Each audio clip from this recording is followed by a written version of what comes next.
Send it what I want to. Send it what I want to. Send it what I want to. Still the one. Shania Twain est parmi nous. Ça, Shania, moi, j'ai animé longtemps des mariages, des parties de bureau. Puis ça, là, Shania, je pense qu'elle serait contente d'entendre que son prénom au Québec a passé mes nuits. C'est souvent Shania. En même temps, tu sais, Shania, mais moi, Shania, je trouve que ça sonnait bien calvaire. Puis là, les gens qui arrivent avec leur bière pas loin de la console, puis que là, le DJ devient passif-agressif parce que lui, il a tout mis ses calices d'économie dans son petite boîte de console de son. Puis l'autre, il arrive avec sa Labatt 50 tablette qui a mis un petit peu de sel dedans.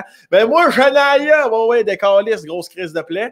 Ça, c'est pas moi qui disais ça, vous me connaissez, je suis un gars bien plus respectueux que ça. Les DJ sont extrêmement, là, ça niaise pas avec ça. Ça niaise pas avec le console à ce moment-là. Fait que Shania Twain, Shania What I Want, c'est comme ça qu'on chante à minuit. Shania What I Want to, je sais pas si vous l'aviez reconnu avant que je vous dise que c'était Shania. Sûrement. Je suis capable d'aller chercher la note dans l'air mélodiqueuse. T'as été capable de. Je suis sûr que mon invité a été capable de reconnaître. Je vais lui demander. Mon invité d'aujourd'hui, que ça me touche bien gros qu'il soit là. Ça fait longtemps que je veux qu'il soit là. Et là, de fil en aiguille, bim boum, il arrive parmi nous, Dom Arpin, que j'aime d'amour, que j'ai déjà été chroniqueur à Vloy. D'ailleurs, les gens disent vlog, hein, ils peuvent vous le confirmer. C'est vraiment Vloy. L'émission, c'est Vloy. Il y a tout le temps une erreur à TVA. Il est marqué vlog avec un G, mais c'est à Vloy. Moi, j'ai toujours dit, je suis chroniqueur à Vloy. Là, je ne le suis plus, mais c'est grâce à lui. Moi, je suis rien sans lui. Je suis un vrai trou de cul. J'y dois tout. Je suis content qu'il soit là. Mais aujourd'hui, comme à l'habitude, avec son Sam, on se contre-crisse le cul du CV professionnel. On parle à l'humain, Dominique Arpin. Mesdames, messieurs, bon podcast!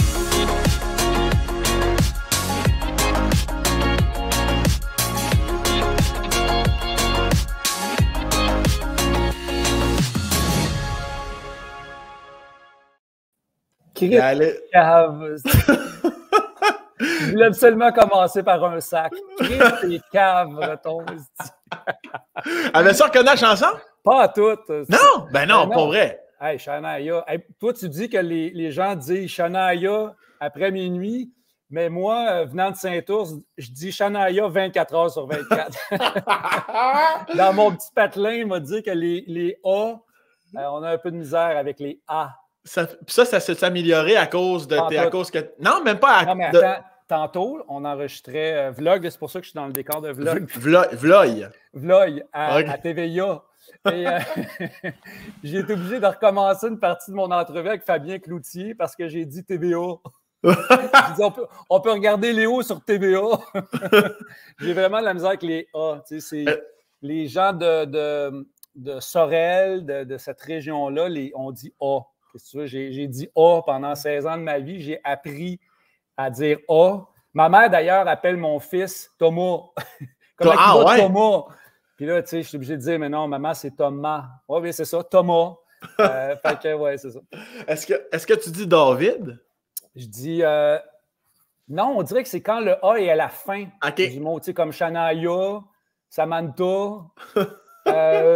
Écoute, quand j'étais à la radio puis que je devais présenter des noms d'artistes comme Dua Lipa, ça sonnait tout le temps un peu fondrant à Saint-Ours. Oui, c'est ça. Ben, c'est pour ça, tantôt, je voulais te poser la question parce que là, pour ceux qui ne te connaîtraient pas, mettons, t'es animateur télé, animateur radio, t'as même déjà été journaliste. Fait que je me disais, les A, c'est réglé depuis un crise de bout, mais non, tu l'échappes encore. Ben, écoute, on dirait que c'est ancré, tu sais, je fais attention quand je parle à la télé, mais le naturel, tu sais, le Dominique Arpin qui se soucie pas de la façon dont il parle, il dit « A ». Tu sais, à la maison, je dis « A ». Mais quand le Kodak allume ou la radio, là, j'essaie de le contrôler, mais il y a des expressions, des façons de parler, des fois qui ressortent, là, puis je suis comme « Voyons donc, d'où c'est que ça vient? » Mais c'est ça, ça vient de mon adolescence. Est-ce que ton fils, tu l'échappes de temps en temps? Son prénom, pas lui sur le plancher, là.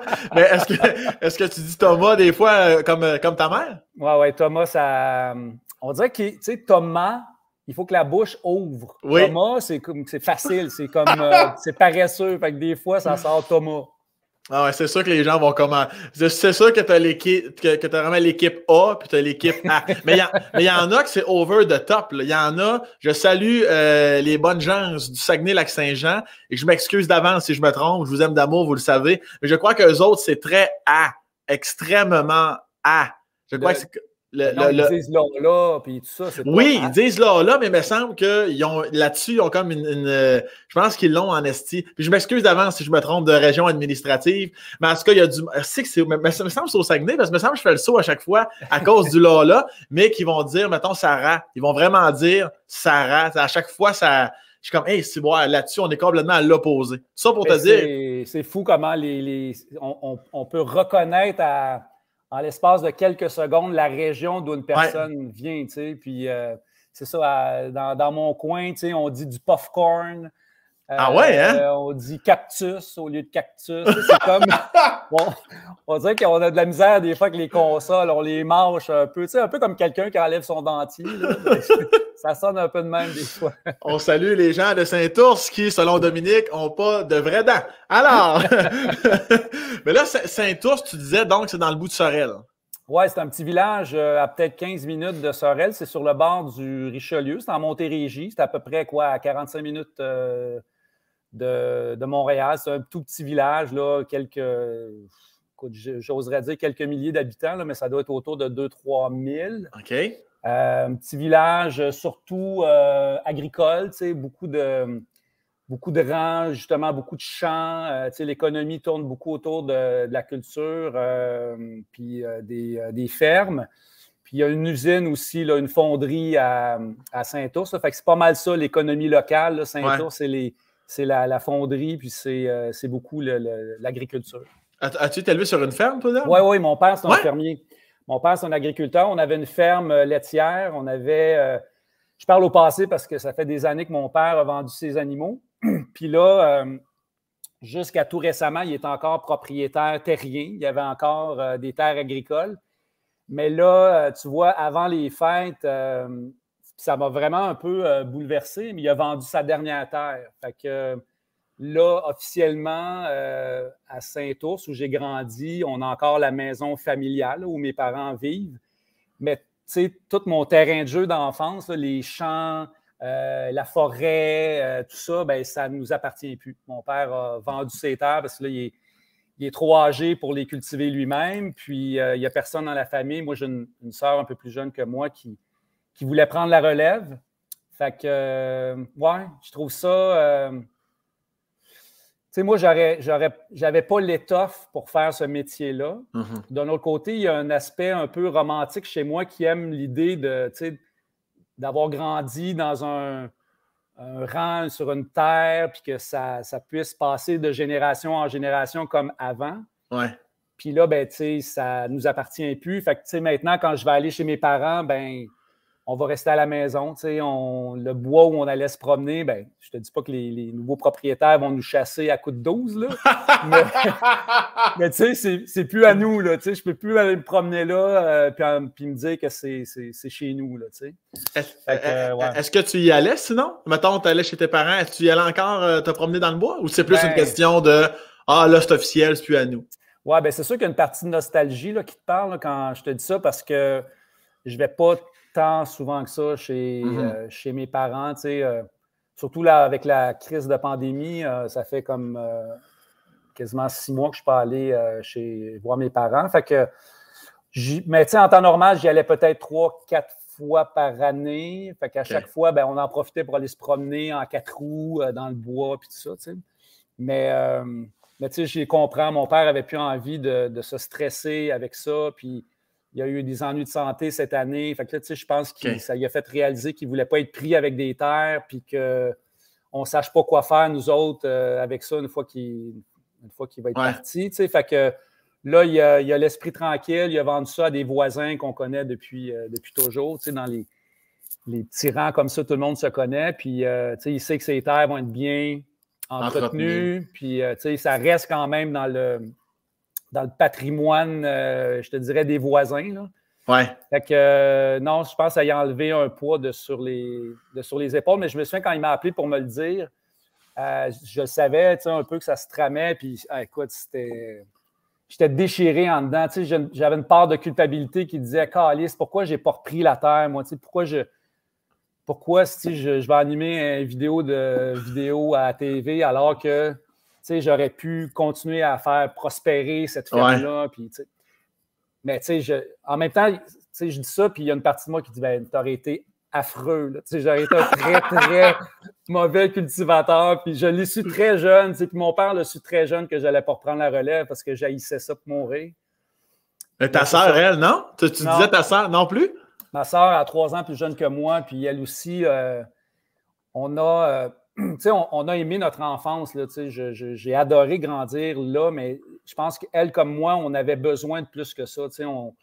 Dès qu'on a pu, on est parti de la maison là, pour aller vivre en ville. Moi, à 16 ans, j'étais parti de la maison puis je ne suis jamais revenu. Là, OK. Fait que, c'est le fun de vivre dans un rang puis dans un petit village. Là. Mais il y a un autre côté qui, des fois, qui peut être un peu plate. Des fois, je trouvais que mes journées étaient plates. Puis j'avais un appel de la grande ville, puis ma soeur aussi. Fait que c'était clair qu'on n'allait pas reprendre la relève de la ferme. Est-ce que tu t'es dit, parce que là, vu que tu animes à télé une émission correcte, fait que tu fais pas une crise de scène, mais est-ce que tu te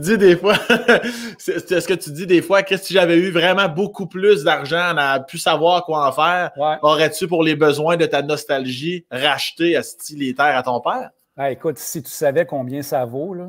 C'est sûr, ça coûte des millions, des millions. Des millions, là. Ben oui, c'est sûr. J'ai pas les moyens. Il va falloir que je présente des vidéos de chat encore bien longtemps pour me permettre d'acheter les terres de mon père. Puis, tu sais, les acheter pour faire quoi, tu sais? Ouais. Tu sais, pour les louer à d'autres qui vont la cultiver. Puis, tu sais, je connais rien là-dedans. C'est une expertise, c'est une profession, là. Tu sais, puis l'agriculture, c'est pas ce que c'était non plus. Là. Ça s'est modernisé. Les fermes sont de plus en plus grandes. Les champs, c'est énorme. Là, la preuve, c'est que chez nous, dans mon rang, c'est le rang de la base à Saint-Ours, il y avait, quand j'étais petit, 12 fermes laitières. Quand tu passais à travers le rang, là, aujourd'hui, il n'y en a plus. Il n'y en a plus une. Ils ont toutes été rachetés par des fermes plus grosses. Puis, dans le fond, ça fonctionne par quota. Tu achètes les vaches. Fait que, tu sais, c'est des petites fermes. Là, on sent un retour vers la terre, puis il y a des gens qui s'intéressent à ce genre de micro-culture-là. Mais, tu sais, la plupart des fermes, maintenant, c'est rendu des grosses entreprises, puis ça prend une expertise, puis j'ai pas ça en moi, là, tu sais. Puis si je te ramène dans le temps où il y avait encore une douzaine de fermes laitières dans ton rang, puis que tu avais 8, 9, 10 ans, ça ressemblait à quoi ta jeunesse quand tu n'étais pas à l'école? T'étais-tu juste avec ta sœur ou il y avait comme tes amis? C'est qu'est-ce que tu calissais les fins de semaine? Écoute, moi, j'ai appris à conduire, j'avais 7 ans. Tu sais, mon père m'envoyait chercher les vaches en pick-up dans le champ. Fait que, tu sais, pour moi, j'ai eu des motos depuis que je suis tout petit, que je conduis des motos. D'ailleurs, mon rêve avant de devenir un journaliste, c'était de devenir un professionnel de motocross. Tu sais. Non, mais c'est pas des blagues, c'était ça que je voulais faire dans la vie. Je voulais vraiment être un chauffeur un pilote de motocross. Je voulais vraiment être un pilote de motocross. Fait que, tu sais, j'ai eu une enfance basée autour de, tu sais, aller jouer dans le bois, me faire des cabanes avec mes cousins, puis les quelques amis qu'il y avait dans le rang, la moto, tu sais, j'aidais mon père aussi l'été, on faisait les foins. Fait que, tu sais, j'ai été impliqué, là, tu sais, très jeune, je l'aidais, là, j'allais à la ferme, travailler les vaches, tout ça, j'ai fait ça là, pendant plusieurs années. Fait que c'était beaucoup ça. Sinon, on allait au village, le petit village de Saint-Ours. C'était peut-être une vingtaine de minutes de où j'habite en vélo. Fait que, tu sais, j'en ai fait en esti du vélo dans ma vie. Là. Je partais de chez nous, puis on allait au village pour jouer avec les amis. Il y avait un court de tennis. L'hiver, écoute, on était au loisir de Saint-Ours à tous les jours. Il y avait une patinoire. Tu sais, j'ai beaucoup joué au hockey quand j'étais jeune. Moi, j'étais gardien de but. Là. Je sais que c'est... Ah ouais, hein? Que t'aimes beaucoup. Moi, j'étais goaler. J'ai été dans des petites équipes. Fait que, tu sais, une enfance, quand je regarde ça aujourd'hui, je réalise à quel point j'ai été privilégié. Tu sais, j'étais tout le temps dehors. J'avais plein d'amis. J'avais des cousins qui venaient la fin de semaine de Montréal parce qu'il y avait une maison pas loin de chez nous. Fait qu'on allait jouer dans le bois, on se faisait des cabanes, on courait après les cousines. Tu sais, Qu'est-ce que tu veux dire par là, Dominique? Ben, écoute, il n'y avait pas grand-fille, hein? Fait que fallait se rabattre ses petites cousines, mon sang. As-tu déjà embrassé une de tes cousines sur la bouche, coudonc? Une petite cousine. Ça compte-tu, ça? C'est non. pas ma cousine, c'est comme genre les filles des cousins de mon père. Fait que là, on commence à être loin. Là. Ça compte pas, ce gros big. Voyons donc. Ouais, fait que c'était vraiment une vie de petit village. Tu sais, j'ai grandi en connaissant tout le monde dans le village. Mes parents qui étaient très connus aussi. La messe le dimanche. C'est là d'ailleurs que j'ai commencé à m'intéresser au métier que je fais aujourd'hui. Tu sais, si on peut appeler ça de la communication de façon générale. Je faisais les lectures à la messe le dimanche. Ma mère, le samedi soir, elle me faisait répéter dans le prion en église mes lectures. Wow! Puis le dimanche, j'étais là en avant avec le curé. Puis quand venait le temps de la lecture, ben là, je montais sur le lutrin, j'installais le micro. Puis là, ça, c'était l'époque où l'église était pleine. Là, aujourd'hui, je vais encore, surtout à Noël, puis c'est un peu triste, là, en tout cas, peu importe, là, mais il n'y a plus personne à l'église. Mais à l'époque, c'était bondé. Tous mes amis du primaire étaient là avec leurs parents.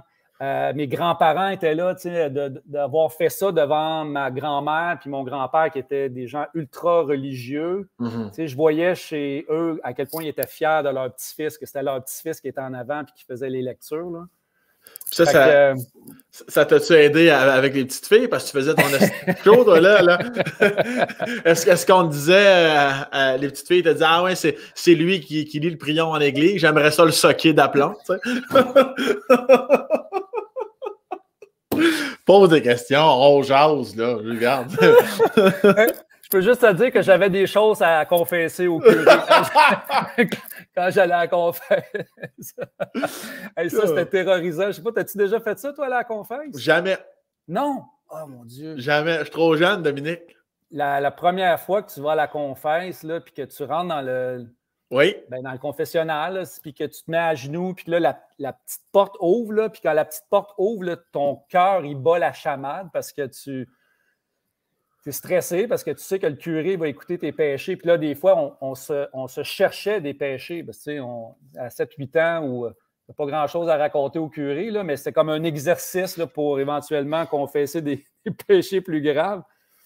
Mais quand je repense à ça aujourd'hui, je me rends compte à quel point j'étais terrifié de la confesse le dimanche à la messe. Est-ce que tu te souviens de quelques trucs que tu as dit, puis aujourd'hui, t'en ris, puis t'es comme, je peux pas croire, à la limite, t'avais inventé quelque chose quand t'avais... Parce qu'à 7-8 ans, tu disais quoi, Calvaire? J'ai mangé 2 suçons de trop que prévu, c'est quoi? Ouais, mais tu sais, c'était des affaires de mensonges, là, genre j'ai menti à mes parents. Finalement, c'est moi qui l'ai poussé, la petite fille, en bas de sa balançoire, alors que je faisais croire que c'était quelqu'un d'autre qui l'avait fait. C'est le genre de mensonge que tu racontais, c'était pas... on m'a dit que le curé, il venait pas les oreilles rouges quand moi je rentrais dans le confessionnal. Là, il devait en avoir des pires là, à l'époque. T'es malade qu'à 7 ans, tu rentres, tu dis « Ouais, j'ai mis Doggy, ma cousine. » Là, à ce moment-là, il y aurait frisant Calvaire. Il aurait demandé des détails, des descriptions graphiques de la chose. Non, j'ai pas eu à confesser de fornification avec des petites cousines. Puis je reviens au petit clin d'œil que tu as fait par rapport au fait que tu étais gardien de but. Est-ce que tu jouais dans une vraie ligue ou c'était juste comme plus à la patinoire extérieure? Ouais, ben tu sais, moi, c'était l'époque là, où on sacrait tous les bâtons dans le milieu de la glace, là, puis on faisait les équipes. Là. Ça a été beaucoup ça. Puis tu sais, ce qui est cool, c'est qu'au loisir de Saint-Ours, il y avait une salle où on pouvait aller se réchauffer, mettre les patins, tout ça. Puis il y avait un kit de goaler. Fait que moi, tu sais, j'en avais pas de kit de goaler quand j'ai commencé. Fait qu'on empruntait ça là-bas, tu sais, les vieilles pads en cuir brune, toutes déconcrissées, puis le bloqueur, puis la vieille mythe que tu as de la misère à fermer tellement qu'elle est dure. Mais j'ai tout le temps aimé cette position-là. Je ne sais pas pourquoi. Ça m'appelait, mon gardien de but. Là, tu sais, mon idole à l'époque, quand j'écoutais le hockey, c'était Ken Dryden. Tu sais, ça, c'était vraiment mon idole. Puis je voulais être gardien de but. Puis j'étais quand même pas pire. Tu sais, j'étais pas un grand gardien de but, là, mais je me défendais. Là, à Saint-Ours, là, on m'a dit que les équipes aimaient ça quand je gardais le but pour eux autres. Puis après, j'ai fait partie des petites équipes, là, mais tu sais, on jouait à l'Aréna à Saint-Denis. On n'allait pas bien loin. Fait que j'ai pas progressé beaucoup après ça, après la période des loisirs de Saint-Ours. T'étais-tu quand même sportif dans l'âme, dans le sens, est-ce qu'au primaire, secondaire, les cours d'éducation physique, ouais? Ah, moi, j'étais le gars là, qui faisait les équipes, ou si c'était pas moi qui faisais les équipes, j'étais comme pas mal tout le temps un des premiers à être choisi par les équipes. J'étais quand même bon en sport. J'étais un grand slack, plein d'énergie, puis hyper compétitif. Là, ballon-ballet, c'est quoi, donc ballon chasseur, qu'on jouait beaucoup dans le gymnase. J'étais vraiment... longtemps, moi, ce que je voulais faire dans la vie, là, après pilote de motocross, là, quand j'ai réalisé que ça ne se pouvait pas, c'était prof d'édu. Moi, je voulais être prof d'édu. J'ai même envoyé mes CV quand j'étais au cégep à l'université pour être prof d'éducation physique. Tout le temps, c'était quelque chose que j'ai aimé, le sport. Puis très jeune, au hockey Cosum, man, on a joué à ça, là, des journées de temps. Là, on se faisait des équipes au gymnase où on jouait dans le cours, le ballon rotatif, name it, là, tous les sports. J'étais quand même assez bon là-dedans, puis j'aimais ça. Les cours d'éducation physique, ça a tout le temps été mes cours préférés. Est-ce que tu étais le grand frère protecteur de sa sœur ou au contraire, tu l'écœurais comme tout le monde? Ma sœur, aujourd'hui, elle se plaît à raconter à ses filles à quel point j'étais un trou de cul. Quand j'étais jeune, là, pauvre elle. Pas vrai? Voyons donc. Un peu gêné, mais c'était un peu ma souffre-douleur.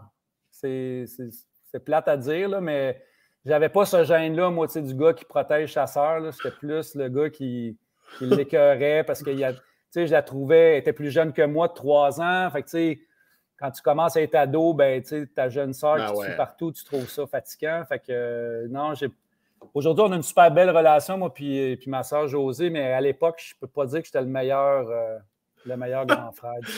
À quel moment tu as senti que vous vous êtes, j'imagine, les deux, quand que vous étiez à l'âge adulte, j'imagine, te souviens-tu d'un moment particulier où tu comme, ah oui, là, je me suis vraiment reconnecté comme vraiment à ma sœur, là, humainement parlant?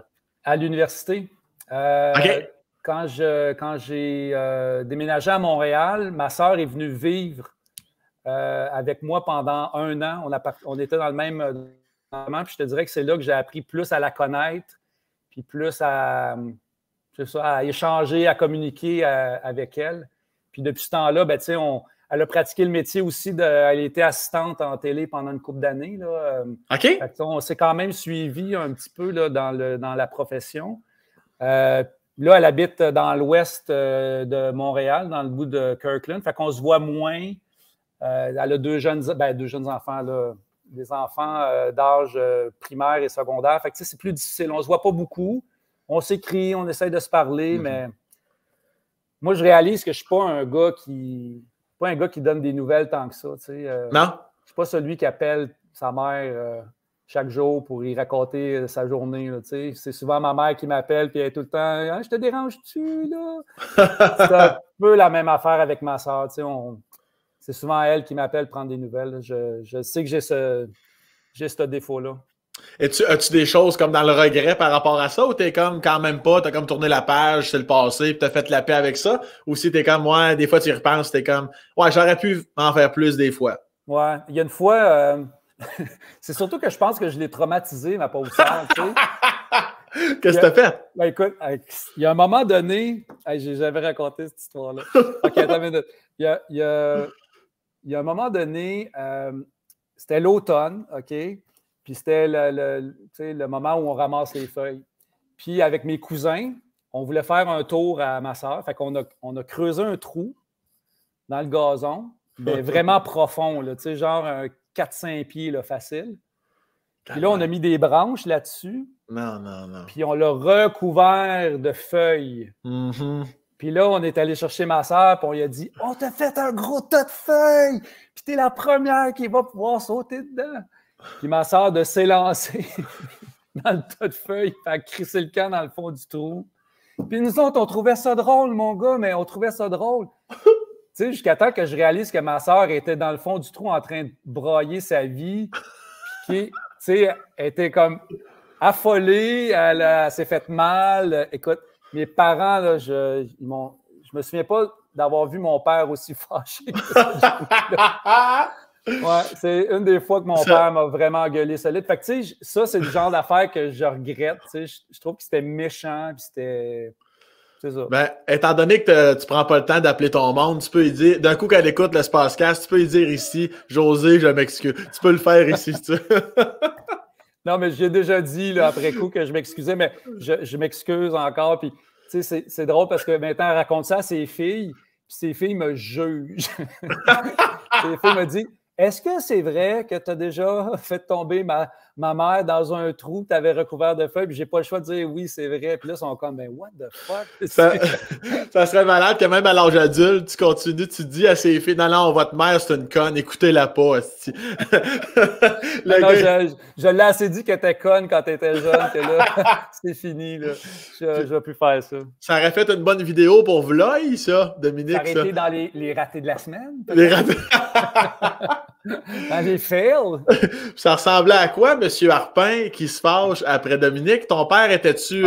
il était colérique à quel niveau? Là? Parce que dans vos années, vous autres, les pères, ça y allait sur un calice de temps. Là. Moi, je suis de la génération où la mère dit « Si t'arrêtes pas, je vais chercher ton père. » C'était même, ça marchait. Mon père n'a jamais été violent là, ou quoi que ce soit, mais de par sa stature et la grosseur de ses mains, il n'y avait pas besoin de dire grand-chose. Mon père, encore aujourd'hui, il a 72 ans.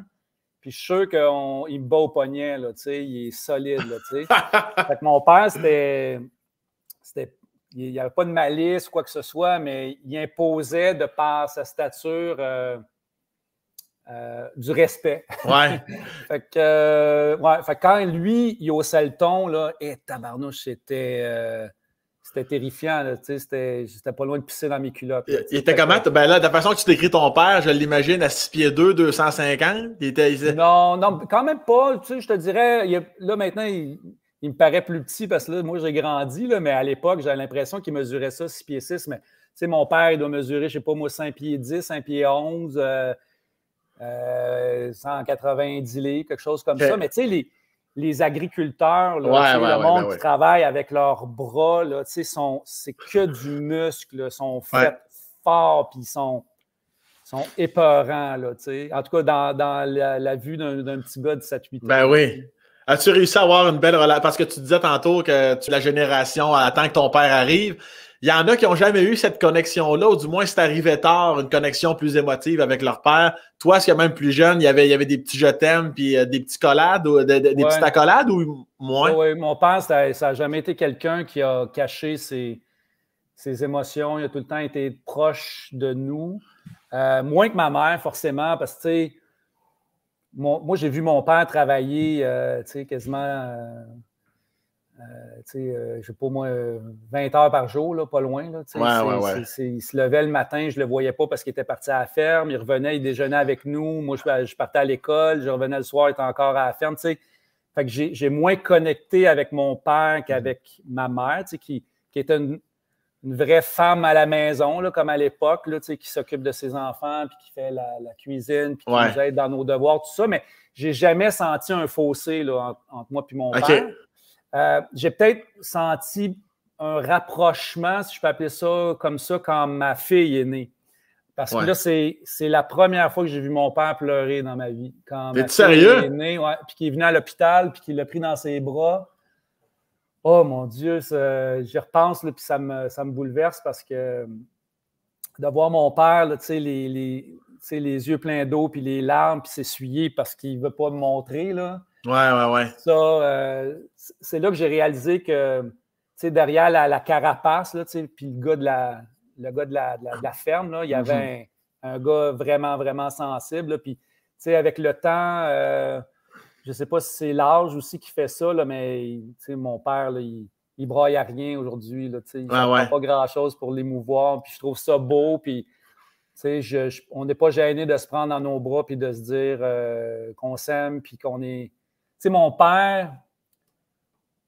père, c'est probablement la personne qui est la plus fière de qui je suis aujourd'hui. Puis ça ça m'émeut beaucoup. Il est genre à tout le temps me raconter qu'un tel est venu le voir parce qu'il savait que j'étais son père, puis qu'il était le père de Dominique Arpin. Il raconte ça, puis tu le vois qu'il est fier de ce que je fais, puis il est le genre de papa là, qui m'écrit des je t'aime en commentaire sur Facebook, je t'aime mon grand. Ça me touche vraiment beaucoup. Puis j'ai un immense respect pour l'acceptation qu'il y a eu du chemin que je voulais prendre. Il n'a jamais forcé rien, il ne nous a jamais rien imposé, même si de génération en génération, c'était comme normal qu'on reprenne la relève de la ferme. Jamais je me suis senti coupable ou jamais qu'il a essayé de me faire sentir coupable de ne pas reprendre la ferme. Il a tout le temps été derrière moi dès le début. Moi, je suis parti dans l'armée à 16 ans, puis il était derrière moi, il comprenait. Puis après ça, quand j'ai décidé de m'en aller en journalisme, il était bien correct avec ça. Jamais j'ai senti qu'il essaie de me retenir, là, de me ramener dans le rang de la base à Saint-Ours. Puis qu'est-ce qui t'amène justement à passer de fils de bonne famille dans le rang, t'es heureux, tu manges bien. Qu'est-ce qui te pousse, un, à aller dans l'armée, puis deux, après ça, t'en aller en journalisme? Qu'est-ce qui te passe dans ta vie à ce moment-là? Moi, j'étais un Christ de suiveux, OK?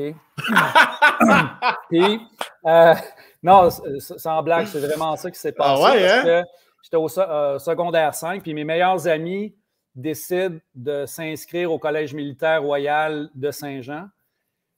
Puis, pour toutes sortes de raisons, là. Moi, ça ne m'avait pas fuck all effleuré l'esprit, là, tu sais. Fait que j'ai fait « Ah, regarde, ma gang s'en va là, m'en va là, moi aussi. » Fait qu'on est parti, une gang, on était 6-7. On est parti à Montréal faire les examens d'admission. OK. Puis c'était intense, là, tu sais. Tu avais des tests psychologiques, des tests d'intelligence, des tests, tu sais, de personnalité, des tests physiques, tu sais, toute la patente. Ouais. Fait que moi, je fais les tests, mais tu sais, en me disant hey, ça va être cool, on va être toute ma gang, on va aller dans l'armée ensemble, on va pouvoir continuer à suivre. Je suis le seul qui a été accepté. Pas vrai. Les autres ont tous été refusés, rejetés par l'armée pour toutes sortes de raisons. Fait que moi, le cave, je me suis ramassé au Collège militaire royal de Saint-Jean à faire des push-ups assis dans la bouette pendant que ma gang de chums allait fourrer au cégep puis foirer le vendredi soir à la salle paroissiale. Écoute, j'étais malheureux, là, mais pour moi, ça a été un cauchemar, ça. Elle va t'apprendre à suivre les autres, esti. Ah non, le premier mois au collège militaire, là, ça a été une horreur, là. Tu sais, l'expression, le lavage de cerveau, là, moi, je sais c'est quoi. Tu sais, je sais c'est quoi laver le cerveau de quelqu'un parce que moi, je l'ai subi. Tu finis ce mois-là, puis tu sais même plus t'es qui, esti. C'est quoi ton nom? Tu n'as pas le droit d'utiliser ton nom. Ce qu'ils font, c'est qu'ils t'épuisent pour commencer. Ils te réveillent le jour, la nuit, peu importe. Là, puis tout le temps de manière hyper agressive, là, avec de la musique, là, du AC/DC à tue-tête. Puis là, ils rentrent dans ta chambre, puis ils t'engueulent, puis ils te créent après. Puis tu sais, t'es dans un régime de peur tout le temps. Après ça, ils te font faire, ils te font courir des 1000 et des 1000 à chaque jour, des push-ups, des set-ups, name it, là, tu sais. Fait que tu es tout le temps fatigué, puis ils t'appellent jamais par ton nom. Tu as un code, tu as un numéro, tu as un matricule. Fait qu'ils t'appellent par ton matricule ou par ton nom de famille, des fois, quand ils l'échappent. Puis tu rajoutes à ça que tu n'as pas le droit de... Je pense qu'on avait le droit d'appeler une personne de notre famille après 2 semaines. Genre 5 minutes. On n'avait pas le droit d'envoyer de lettres, pas le droit de recevoir de lettres. Tu sais, fait que pendant 1 mois, ils ont tout le terrain pour faire ce qu'ils veulent avec toi. Tu sais, t'es comme la plastine qui remoule, comme eux autres qui décident qu'ils remoulent. Ouais. Après ça, ça se calme. Là, tu sais, j'ai fini par aimer mon année là-bas. Tu sais. Un an? J'ai appris plein d'affaires. Ouais, j'ai été là 1 an. Puis, tu sais, je renierai jamais cette année-là parce que je pense qu'il y a des enseignements que j'ai eus là-bas qui me servent encore aujourd'hui. Mais le premier mois, c'est une vraie torture. C'est vraiment pas le fun. Ils veulent justement voir c'est qui va rester, qui va s'en aller?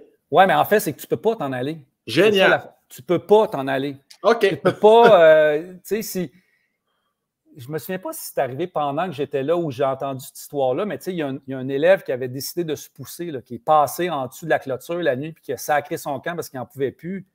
Puis ils l'ont ramené là-bas, puis là, c'est comme la police militaire qui s'occupe de cette personne-là. Tu n'as pas le droit de quitter l'enceinte du collège militaire là, pendant ce mois-là. Tu es vraiment en formation, puis c'est comme si tu étais sur une autre planète. Tu n'as pas accès à la radio. C'est un peu comme Occupation Double, finalement, mais sans jacuzzi. C'est juste que Jay du Temple te réveille pas, puis quand il te parle, il est poli. C'est juste ça, là, ça. L'image, c'est peut-être pas la meilleure image, mais ce que je veux dire par là... Non, mais je comprends la bulle. Là. T'es sorti de ton milieu, puis là, ben, t'es obligé de suivre les ordres. Non, ton image est excellente parce qu'effectivement, les candidats n'ont en plus aucun accès à ce qui se passe à l'extérieur. Ça aussi, ça doit être fucked up mentalement j'espère que la société va bien, j'espère qu'il n'y a pas de pandémie parce que je serais pas au courant tout de suite. À l'époque, on ne savait pas c'était quoi une pandémie. Puis tu disais, le 2-3 minutes, là, que ça t'a appris des trucs encore aujourd'hui. Qu'est-ce que tu retiens particulièrement que tu peux même appliquer dans ton rôle d'animateur ou de journalisme ou peu importe quoi? Écoute, la prochaine fois qu'on va se voir, je vais te montrer comment rouler tes bas, comment plier tes t-shirts. OK. Non, mais ça, tu sais, moi, faire mon lit, là, ça a été un enseignement. Tu sais, je suis capable de repasser mon linge, je suis capable de cirer mes chaussures.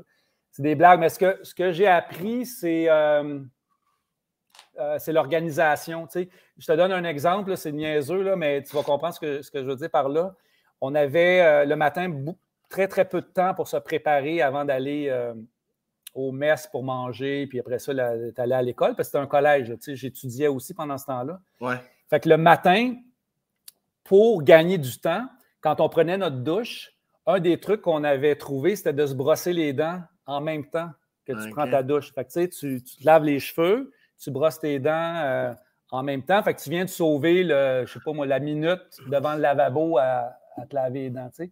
Fait que, tu sais, c'est niaiseux, mais ce genre de truc-là, ça fait en sorte que rapidement, tu apprends à maximiser chacune des minutes de ta journée, à t'organiser, à être rigoureux, à être travaillant. Ça m'a aussi appris le travail d'équipe parce que, tu sais, le fondement même de l'armée, c'est ça, c'est de faire confiance à ses coéquipiers puis de profiter des forces et des faiblesses de tous et chacun pour faire une unité forte. Fait que ça, je pense que ça m'est resté.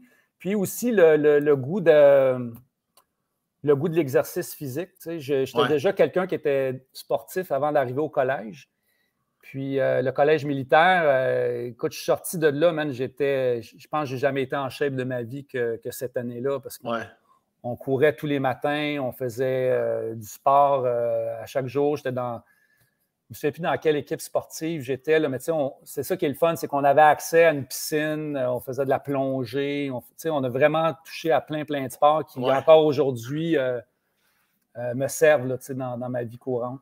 Si tes enfants voulaient s'approcher de ce monde-là, ça te ferait peur? Ça te laisserait indifférent? Ben, je pense que l'armée a changé aussi. Là, à mon époque, c'était encore... c'était pas... il y avait encore pas mal de misogynie, racisme. Fait que, je pense que cette époque-là n'est pas révolue, mais ça s'est quand même amélioré. La société a évolué. Puis, non, je pense que ça ferait crissement du bien à mon fils 1 an dans l'armée. Thomas, là, c'est pas... je l'aime beaucoup. Là, il a énormément de talent. Là, c'est lui l'artiste de la famille, mais c'est ça. Des fois, je trouve que l'armée, c'est ça que ça enseigne. Ça enseigne à se prendre en main, à être débrouillard, puis à être dans l'action, tu sais. Puis c'est ça. Thomas, c'est pas tout le temps... Il a quel âge, Thomas? Il a 18, il va avoir 19. OK, déjà. Il vient de finir son cours en ingénierie sonore. Fait que, tu sais, ce qu'il veut faire dans la vie, c'est du mixage sonore, de la musique. Il compose pour des rappeurs, là, il fait des beats, tout ça. Tu sais, il est vraiment à sa place. Je suis vraiment fier de lui, tu sais.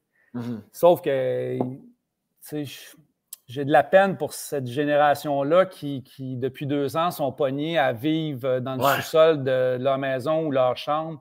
Tu sais, mon fils, il a 18 ans, il n'est pas encore allé dans un bar une fois avec ses amis pour, tu sais, s'amuser, danser, prendre une bière, cruiser, tu sais. Puis il a passé sa dernière année complète à suivre des cours à distance par ordinateur. Il ne voit pas ses chums. Je trouve ça, là... Tu sais, quand il nous dit j'ai l'impression de gâcher la plus belle période de ma vie, tu sais, qu'est-ce que tu peux y dire autre que, ben, tu sais quoi, oui, puis on le regrette. Puis c'est vrai que c'est une belle période qu'ils ne pourront jamais retrouver, tu sais. Fait que j'ai de l'empathie pour lui, là. Fait que c'est pour ça que des fois, je le brasse un peu, puis en même temps, je comprends qu'ils vivent une époque vraiment épouvantable. Puis est-ce que ta fille, c'est quoi son nom, ta fille? Ma fille, c'est Laurence. Laurence, puis elle est plus jeune que Thomas? Non, elle est plus vieille. Ah oui, t'es sérieux? OK, devine, elle a quel âge, ma fille?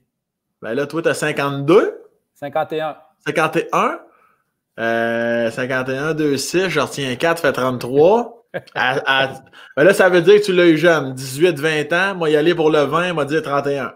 Elle a 28. 28? Bientôt, 28 ans, ouais. J'ai eu ma fille, j'avais, c'est ça, autour de 22, 23 ans. Puis ma fille, tu vois, c'est... Ben écoute, c'est sûr qu'elle va te regarder, là, elle aime beaucoup ton podcast. J'espère bien, tabarnak. Hey. comment on peut pas tomber en amour avec une petite bête comme toi? Ben voyons non, hey, es-tu bien élevé ou pas bien élevé? Elle va les écouter, mais c'est pas ce casse. Mais j'en profite pour le dire à quel point je suis fier d'elle parce que ma fille, quand il y a eu la première vague de la pandémie, elle a entendu l'appel de François Legault, puis elle est devenue préposée aux bénéficiaires. Wow! Puis, elle ne se destinait pas à ça du tout. Tu sais, ma fille, elle a étudié en photo, en communication, en relations publiques. Tu sais, elle voulait être dans l'événementiel, ce genre de trucs-là, mais en même temps, il y avait une partie d'elle là, qui n'était pas faite pour ce genre de vie-là. Puis, tu sais, elle cherchait. Puis quand la pandémie est arrivée, tu sais, elle a vu là l'occasion d'aider, en même temps de faire un peu de sous. Et là, elle a eu une révélation. Elle a réalisé que c'était ça, sa place. Puis ça me rend tellement, mais tellement fier de savoir que ma fille, sa vie maintenant, c'est d'aider les aînés, les gens qui en ont besoin, les gens qui sont seuls, les gens qui souffrent. Puis c'est un métier que moi, je serais incapable de faire. Puis de la voir aller là-dedans, puis elle me raconte ses histoires. Puis des fois, je suis comme, ben voyons donc, tu fais ça, tu sais. Puis, ça fait que je suis vraiment, vraiment fier de ma grande qui a trouvé sa voie, puis qui est dans l'humanitaire, puis qui fait profiter les gens de son empathie, puis de sa générosité. Fait que, en tout cas, si à l'écoute là, je suis fier de toi, ma belle Laurence. C'est très beau.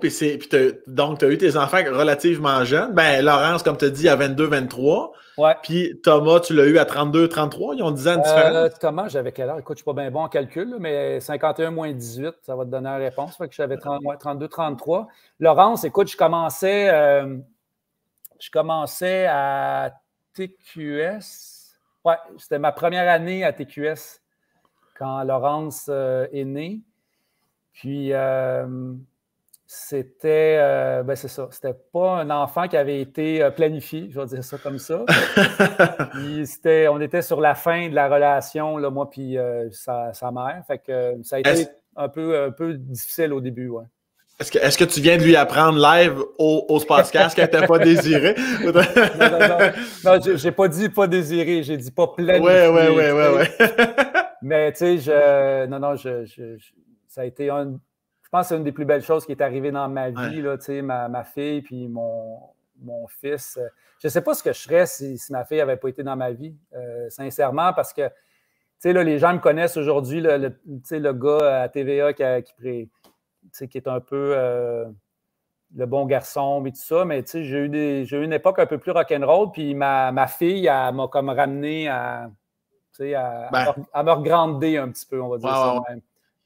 Je comprends. Puis est-ce que c'est comment cette passe-là, justement, où de ce que j'en comprends, donc ton ex, la mère de Laurence, n'est pas la même mère que Thomas. Exact, Comme tu dis, c'était peut-être une période plus difficile. ça doit être fucked up un peu. En fait, ça doit être fucked up en crise. Une fille avec qui ça va moins bien, puis là, t'apprends qu'elle est enceinte. Comment vous avez géré ça? L'avortement était là, était pas là? Oui, non. Non, ça n'a même pas été une option. Là. On n'a jamais même effleuré cette idée-là. Mon ex, la mère de ma fille, elle, c'était clair dès le départ qu'elle voulait la garder. Puis même moi, ça ne m'a pas traversé l'esprit. Puis pour tout dire, on a essayé là, de recoller les pots, là, puis on a quand même été ensemble pendant une couple de mois là, après la naissance de Laurence. Mais on n'était plus à la même place. Puis moi, quand j'ai commencé la télé à TQS, j'étais un fucking workaholic. Là. Moi, j'ai vraiment tout mis dans ma carrière quand j'ai commencé la télé parce que je voulais faire ma place vite. J'étais dans un métier où la compétition est forte, où je voulais être le gars qui sort des scoops, puis qui a des contacts, puis je voulais leader les bulletins de nouvelles. Puis, j'ai travaillé vraiment là, beaucoup pendant plusieurs années. Ça a fait en sorte que ça n'a pas aidé non plus la relation de couple que j'avais avec sa mère. Rapidement, on a réalisé qu'on n'était plus fait pour vivre ensemble. Oui, ça a été probablement la période la plus pénible de ma vie, ça a été cette période-là. Juste avant la séparation, puis les mois qui ont suivi la séparation. Surtout quand tu es celui qui laisse, tu vis avec la culpabilité. J'ai consulté des psys à cette époque-là parce que je me sentais tellement coupable, je me sentais trop de cul. Puis, la mère de Laurence, elle m'a bavé là, pendant plusieurs mois parce qu'elle est encore amoureuse. Puis, ça a été une période vraiment pas le fun dans ma vie, ça. T'étais plus en mode, comme tu disais, la carrière, je veux investir mon temps, pas dans un couple nécessairement. Ouais. T'étais content de Laurence, évidemment, mais tu voulais pas mettre de temps dans le couple. Oui, puis il y a aussi que Julie, là, c'est son nom, avec qui on est en super bon terme encore aujourd'hui, là, mais on s'est connus au secondaire. Là. On s'est connus justement un an avant que je parte au collège militaire. Là, fait qu'on est ensemble depuis le secondaire rendu là. Fait que ça fait quand même 6-7 ans là, qu'on est un couple. Puis là, forcément, on évolue, on change d'envie. Puis moi, j'ai rendu à l'université, là, j'ai vraiment eu un coup de foudre solide pour le journalisme, pour la télé. Puis là, c'était ça mon plan. C'était ça que je voulais faire dans la vie. Puis j'étais prête à faire tous les sacrifices possibles pour y arriver. Ouais. Fait que tout ça mis ensemble a fait en sorte que le couple n'a pas tenu. Mais bon, je pense que j'ai été quand même, dans les circonstances, un bon père. J'ai vu ma fille. On a eu une garde partagée, mais je voyais ma fille à toutes les semaines. J'allais la chercher le vendredi. On passait toutes les fins de semaine ensemble. Fait que, moi, j'étais en congé, donc j'avais du vrai temps de qualité avec ma fille. Fait que je pense pas qu'elle a souffert tant que ça de notre séparation. Puis on ne s'est jamais chicané, puis on n'a jamais voulu mettre l'enfant là, à travers nos différends. Là. Fait que non, je pense que je m'en suis quand même bien sorti, mais il y a eu des mois moins le fun là-dedans. Puis quand ça part, justement, tes QS, tout ça, que tes affaires montent, as-tu eu de la misère un peu? As-tu déjà eu un petit moment tête enflée? As-tu déjà eu un petit moment comme que tu t'es emporté par rapport au show business? Tu laissais entraîner par cette tornade-là ou non, tu as tout le temps resté extrêmement terre à terre? Non, je pense que je suis un gars terre à terre. Ouais. Il y a des moments dans ma carrière où j'ai aspiré à ça, à être une tête d'affiche, puis à être dans les magazines, puis à être des premières. J'ai eu une petite passe là, qui croyait que c'était ça là, que je voulais dans la vie, mais j'ai vite réalisé que je sais que c'est pas ça qui t'intéresse tant que ça dans ton podcast, là, mais vas-y. Pour moi, ce métier-là, je le fais. J'ai comme un pied dedans et un pied dehors. J'ai pas d'amis dans le milieu, j'ai pas de. Je vais pas aux premières. On m'invite pas souvent je fais pas partie de la clique. Puis je veux pas en faire partie parce que je comprends. J'aime ce que je fais profondément, mais si c'était pas à télé et que je le faisais, je sais pas, moi, pour un groupe de 20 qui vient regarder un show de diapositive chez nous le vendredi, ça ferait autant mon bonheur, tu comprends? Oui, je comprends. Fait que ouais, j'ai eu un petit peu. J'ai jamais eu la tête enflée, mais en même temps, j'étais un petit peu. J'ai eu peut-être une petite passe d'arrogance. J'étais le gars qui avait le couteau entre les dents puis qui aimait ça, arriver avec l'entrevue que le concurrent n'a pas réussi à avoir. Ouais. J'étais un peu ratoureux. Là, ouais. C'était la belle époque. En tout cas, ça fait longtemps là, que je ne fais plus de journalisme, là, mais c'était quand même une belle époque de journalisme télé. Là. C'était les débuts de TQS. On était les outsiders là, qui arrivaient, puis on battait le bulletin de nouvelles de TVA à 18h. Puis, on était une petite gang de jeunes. Puis, on avait l'impression qu'on refaisait le monde. C'était vraiment trippant cette époque-là. Puis je reviens à tes enfants, si ça a été une période un peu plus difficile par rapport à Laurence puis ton ex, tout ça, comment, je veux dire, la gestion de ça, j'imagine que ça a été complètement l'inverse pour Thomas et la mère de Thomas, qui est encore ta blonde aujourd'hui, ta belle Annie. Ça s'est passé comment, cette rencontre-là? T'as-tu eu de la misère à te refaire une blonde? T'as-tu pris du temps entre la rupture et Annie? Oh mon Dieu! Oh, sacrifice. OK. Mon Dieu! On n'est pas obligé d'y aller non plus, là. C'est parce que les deux histoires se croisent un peu, là, tu sais. Ah, mon esti de ratoureux, toi, Chris! Fait que là, qu'est-ce que je raconte de cette période-là? Mais tu sais, sans blague, là, moi, j'étais un... Ça va trahir mon âge de dire ça, mais tu sais, j'étais un clubber, là. Tu sais, moi, j'étais un gars qui sortait beaucoup dans les clubs. Tu sais, quand je dis beaucoup, là, c'était 4 fois semaine. Là, mercredi, jeudi, vendredi, samedi, là, je sortais d'un bar. Ouais. Puis c'est dans un bar comme ça que j'ai rencontré Annie, qui est ma femme, avec qui je suis depuis presque un quart de siècle aujourd'hui. Et c'est que ça va vite, Carlis. C'est vraiment, c'est un soir de brosse dans un petit bar sur la rue Rachel, puis on a connecté sur le plancher de danse. C'est à dire à quel point elle a vu le potentiel en moi parce que je suis un esti de mauvais danseur. Là. mais c'est ça, probablement que l'alcool aidant ce soir-là, je bougeais bien ou je sais pas trop.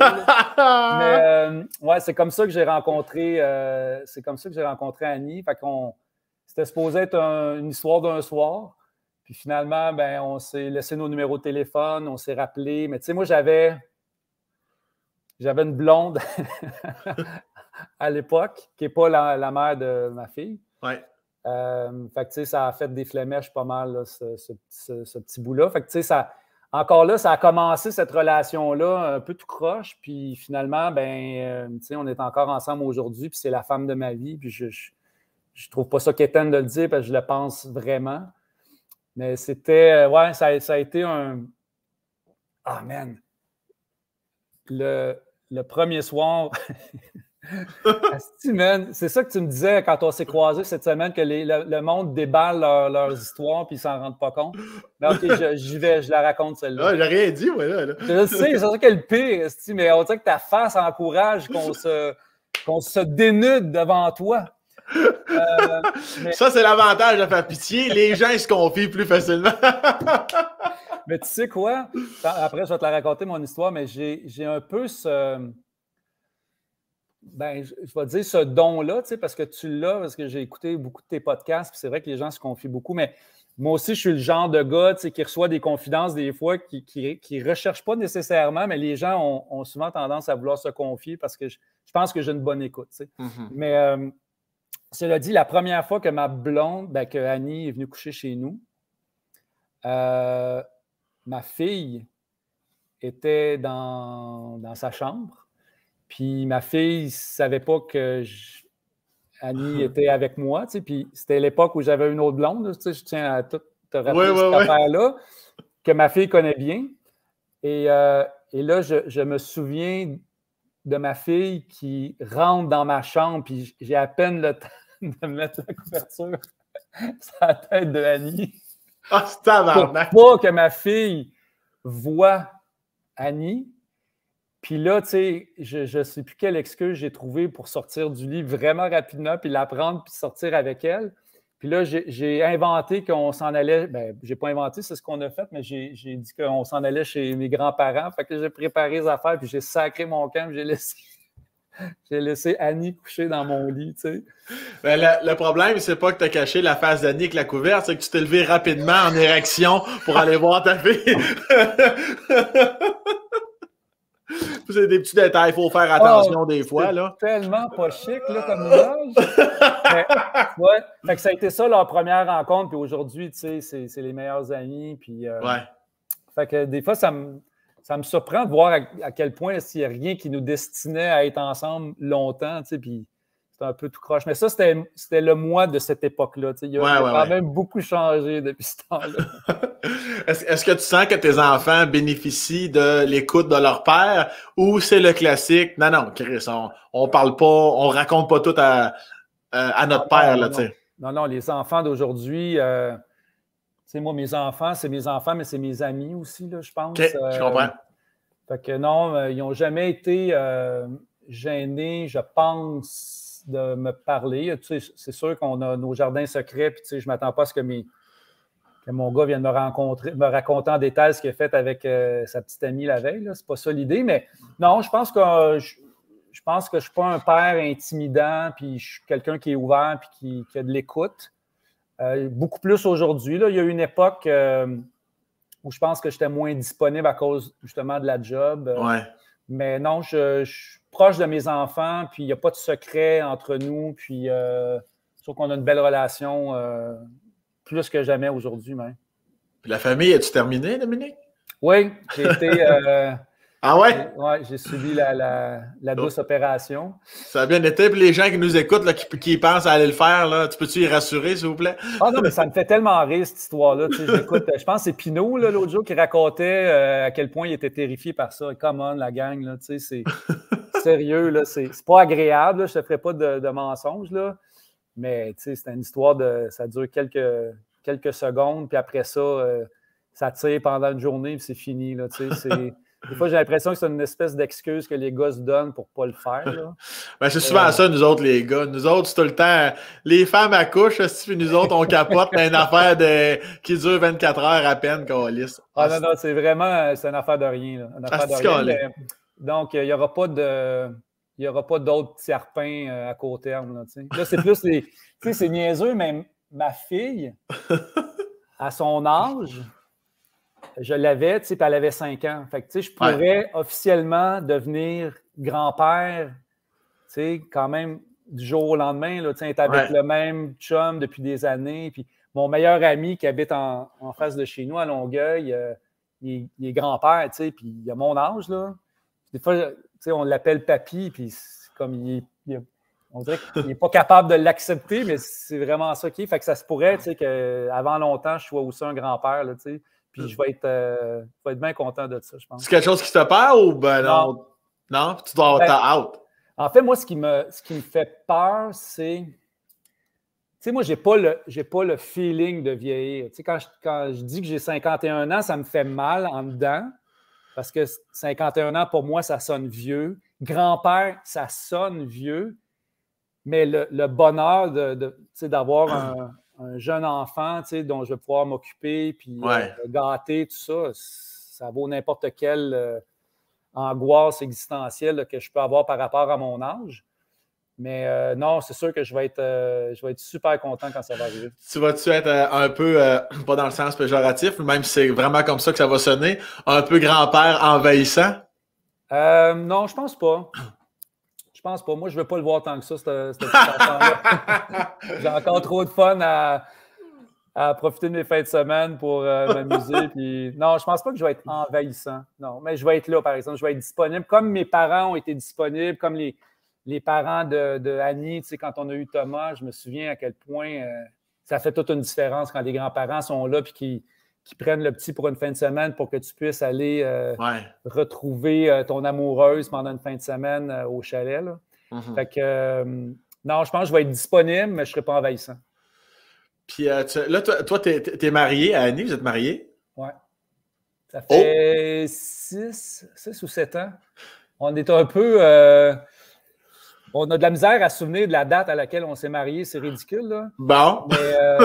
Mais tu sais, je l'appelle encore ma blonde. On dirait que j'essaie des fois de dire ma femme, puis encore là, tu sais, mon épouse. ça sonne bizarre. Mais là, t'as peu.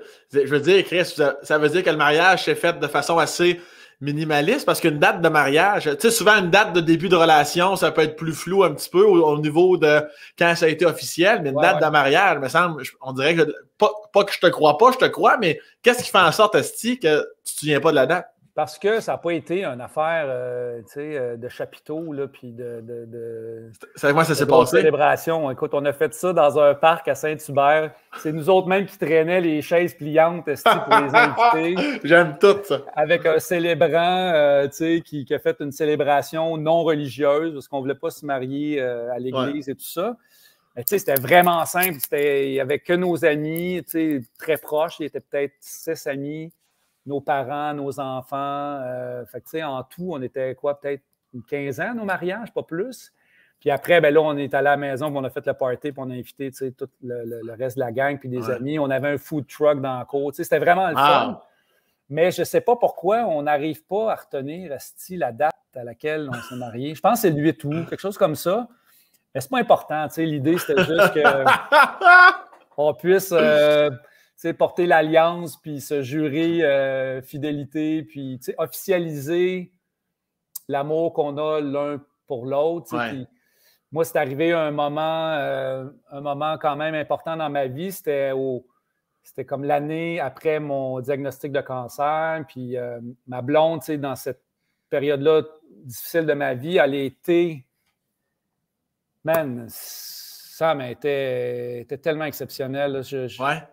J'étais amoureux d'Annie, mais on dirait que si ça se pouvait, je suis tombé complètement fou d'elle pendant cette période-là parce que c'est occupé de moi comme personne n'aurait pu le faire. Puis, quand tu commences à vieillir puis que tu t'imagines puis que tu te projettes dans le futur, ben, je me suis vraiment dit, je me souviens à cette époque-là, c'est avec elle que je veux vieillir puis que je veux passer, ces moments-là qui vont être plus difficiles quand tu vieillis puis qu'il y a des petits bobos puis tout ça. Fait que l'année, la Saint-Valentin, suivant l'opération, c'est ma blonde qui m'a demandé en mariage parce que ça faisait longtemps que je lui proposais, puis un peu des fois à la farce, puis elle ne tenait pas tant que ça. Fait qu'on, ça passait dans le beurre, puis on passait à autre chose. Fait que là, qu'elle me fasse la demande à la Saint-Valentin, c'était devant mes enfants, en plus, ça a été vraiment un moment bouleversant, ça. Puis, je suis bien fier de dire qu'on est mariés, mais j'ai encore de la misère avec le mot femme ou épouse. Je sais pas pourquoi, mais c'est cute en sacrament. Devant tes enfants, en plus, ça ajoute une couche d'émotion. Tu as dû pleurer ta vie. Écoute, moi, je suis un braillard, là, mais moi, je suis plus un braillard quand je regarde des films, quand des fois, j'écoute de la musique, puis ça me replonge dans un moment émotif de ma vie. Mais dans la vie de tous les jours, je ne pleure pas beaucoup. Il n'y a pas grand-chose qui me bouleverse à ce point-là. Mais là, cette journée-là, c'était pathétique. Là. Je braillais comme un bébé. Je me souviens encore du moment où elle m'a offert une carte de Saint-Valentin. Puis là, à l'intérieur, il y avait comme un petit questionnaire. Puis là, il fallait que je coche oui ou non à l'effet que j'accepte ou non de la marier. Puis je me souviens encore du choc, parce qu'on s'était dit tellement de fois que ça n'allait pas arriver, qu'on n'allait pas se marier, que ça a été vraiment un moment hyper émouvant. Puis les enfants étaient là, puis ils étaient excités par ça, puis on a commencé tout de suite à parler de comment on allait le faire. Puis non, c'était vraiment, vraiment cool. Ouais, c'était vraiment un beau moment, ça. Asti que c'est hot. Puis justement, parlons-en de ça, l'esti de cancer sale.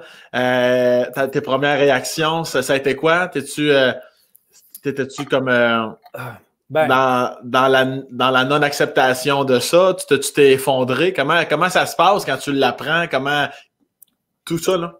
C'est comme la mort, c'est comme si la mort venait te frapper en pleine face. Moi, quand j'étais dans le bureau du médecin, puis déjà, je t'ai préparé une mauvaise nouvelle parce que c'est rare qu'un médecin te demande de passer après les heures de bureau. Ouais. Tu sais que, puis je la connais assez aussi, je voyais dans sa face que ça n'allait pas être des bonnes nouvelles, mais je ne m'attendais jamais à ce qu'elle me dise tu as un cancer du rein, puis il faut qu'on t'opère d'urgence parce que la masse est énorme. Là, c'est comme vraiment, tu te fais knocker. Là. Je me souviens de la pub, il y avait une pub à la télé, de la personne qui part par en arrière, là, la chaise qui revole. Là, c'est exactement ça. J'ai senti que mon corps devenait complètement engourdi.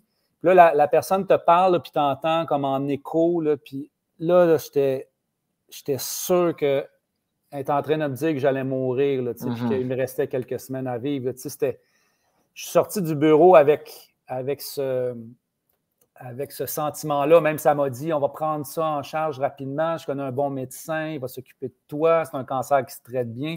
Mais tout ça, tu ne l'entends pas. Tu es resté accroché à cancer, masse, rein, ablation du rein. Tu es juste là-dedans. Tu sais. Ouais. Puis, je me souviens, je suis parti du bureau, puis là, j'ai appelé Annie, qui était partie s'entraîner parce qu'elle faisait un défi cette année-là. Puis, ben, écoute, je suis dans le char, man, puis je braille, puis je suis incapable de lui dire ce que j'ai. Puis là, je sens dans sa voix qu'elle est paniquée, puis que... Fait que là, je dis, regarde, j'ai un cancer, je m'en vais à la maison, je viens me voir parce que ça va vraiment pas du tout, tu sais. Puis là, man, ça me bouleverse à chaque fois que j'en reparle. Puis mon fils Thomas, qui avait... il avait quoi? Il était au primaire, il avait peut-être quoi, 7-8 ans à cette époque-là. Puis on l'avait fait garder chez les voisins d'en face, là, chez mon ami Hugues. Puis quand je suis arrivé, j'ai appelé Hugues, puis j'ai dit, écoute, je ramène pas Thomas tout de suite parce que ça va pas. Puis là, tu sais, j'explique, c'est vraiment mon bon chum. Fait que, tu sais, il est tout de suite traversé pour me réconforter. Puis quand ma blonde est arrivée, j'avais l'impression d'être au salon funéraire. Tu sais. J'avais l'impression, tu sais, dans la mine des gens. Puis, fait que ça a été, c'est la pire journée de ma vie. C'est la pire journée de ma vie. Puis là, quand mon fils a traversé, on avait convenu qu'on n'allait pas lui dire tout de suite. OK. On voulait attendre d'en savoir plus, puis, tu sais, de trouver les bons mots. Fait que, tu sais, on a été obligé de jouer, entre guillemets, la comédie pendant une couple de jours, là, avant d'y annoncer. Fait que, ouais, ça a été... Comment il l'a pris, Thomas? Il a-tu compris sans trop comprendre? Non. Il était trop jeune? Mon fils, il n'a pas vraiment compris. Tu sais, ouais. Je pense même pas qu'on a dit cancer. Tu sais, on a dit que j'étais malade, puis que j'allais aller à l'hôpital, puis qu'on allait m'opérer, puis que tout allait rentrer dans l'ordre. Ma fille, ça a été plus difficile. Ouais. Parce qu'elle était en âge de très, très bien comprendre ce que je lui disais. Fait que... mais tu sais, tu te mets en mode... je vais les rassurer. Tu sais, tu veux pas, autant que possible, communiquer ton angoisse puis ta peur aux autres. Tu sais, tu veux que les autres, tu veux pas les contaminer avec ça. Ça, je pense que j'ai réussi avec mes enfants, mais j'ai échoué lamentablement avec mes parents. Parce que mes parents, quand je les ai appelés pour leur annoncer, là, c'est comme le petit cul de 7 ans qui annonçait à ses parents qui s'est fait mal au genou, puis voudrais-tu me réconforter? Puis c'était lamentable. J'ai braillé tout le long. Puis là, j'entendais mon père, ma mère qui reniflaient à l'autre bout. C'est ça, là. Ça fait partie des moments les plus pénibles de ma vie. Puis, tu sais, après ça, tu t'abats sur ton sort pendant une couple de jours. Puis là, on dirait que la raison reprend le dessus. Puis là, tu te renseignes. Puis tu t'embarques dans le processus de « OK, je vais voir le chirurgien, il me raconte comment ça va se passer. » Puis là, mon humeur s'est améliorée. Puis là, je me suis mis en mode solution, pas en mode « Regarde, c'est pas vrai, c'est que je vais mourir à 43 ans. Là, je vais passer à travers ça. » Puis je vais... Fait que je me suis mis en mode combatif. Puis finalement, ça a été un moment tough à passer. Aujourd'hui, je suis mieux que jamais. Puis je pense que ça a fait de moi une meilleure personne. C'est drôle à dire, là, mais... je pense pas, mais je comprends ce que tu veux dire. Ouais, je pense qu'il y a des décisions que j'ai prises à cette époque-là qui... C'était vraiment une farce en passant, juste pour pas être ça. T'es un esti de sans-cœur, Breton. Je l'ai tout le temps dit, ça. Je suis comme Chris, on dirait vraiment qu'il m'a cru que c'est pas une bonne personne. Ah non, je le sais. Mais je comprends. Puis c'est sûr que sous ton toit, t'es en mode protection de tes enfants, fait que tu restais fort. Mais c'est sûr, comme quand t'as appelé tes parents, c'est comme, c'est mes parents. Je peux baisser pavillon, c'est eux autres qui s'occupent de moi dans ma vie, tu sais. Fait que, mais quel moment ça a dû... Combien de temps que ça a pris avant l'annonce du médecin et l'opération? Je l'ai su, écoute, pendant la semaine de relâche. Je me souviens, mon fils c'est pour ça qu'il était à la maison. en semaine de relâche, à la fin du mois de février, début mars. J'ai été opéré quelque part à la mi-avril. OK. L'opération s'est super bien passée. Tu sais, j'ai été 5 jours à l'hôpital, puis après, je suis rentré à la maison en convalescence. Mais tu sais, moi, ça a été une sérieuse opération, là, tu sais, dans le sens où ce genre d'opération-là, ça se fait aussi par laparoscopie. Mais moi, c'était pas possible. Là, il fallait qu'il m'ouvre. Là, Ouais. Fait que là, j'ai une astique de cicatrice sur l'abdomen qui me rappelle à tous les jours à quel point je suis chanceux d'être encore en vie. Puis tu sais, quand j'ai des moments de, je sais pas, où je suis découragé, où je repense à ça, tu sais, puis des fois, je me force même à regarder ma cicatrice pour me dire, hey, regarde, si tes petits problèmes de marde, là, ils n'ont pas leur place, là, tu sais, tu as eu une seconde chance dans la vie, puis profite-en, puis...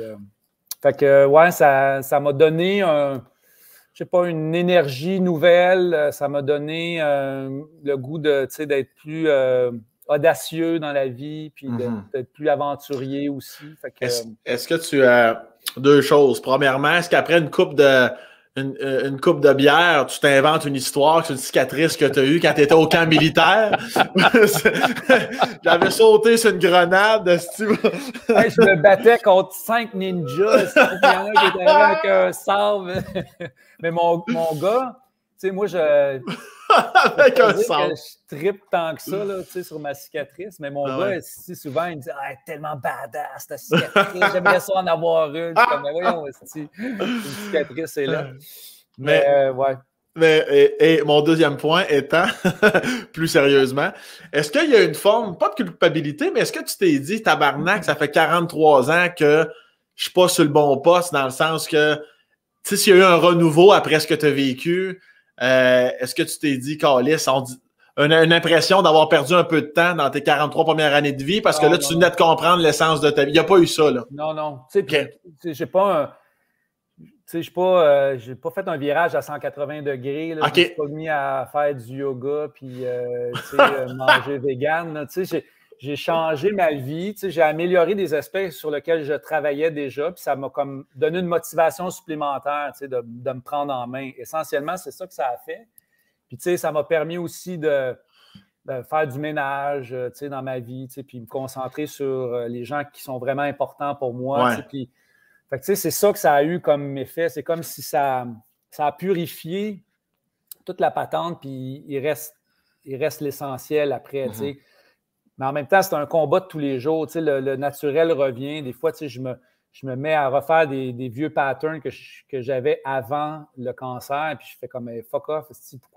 Comment ça se fait que je refais ça alors que je me suis juré que je ne le ferais plus, mais le fait d'être passé par là, ça me permet de me ramener à, tu sais, mon plan, puis où est-ce que je m'en vais, puis qui je veux être là, dans le futur. Y a-t-il une peur qui reste que... Man, à chaque fois que je vais uriner, j'ai, pendant une fraction de seconde, peur qu'il y ait du sang dans mon urine. Parce que moi, c'est comme ça que je l'ai su, tu sais. Ouais. Puis, tu sais, je tiens à en parler, même si longtemps, je trouvais ça gross, tu sais, puis il y avait une pudeur en moi qui faisait en sorte que je n'avais pas envie de parler des symptômes parce que je trouvais ça dégueulasse de dire que j'avais uriné du sang, tu sais.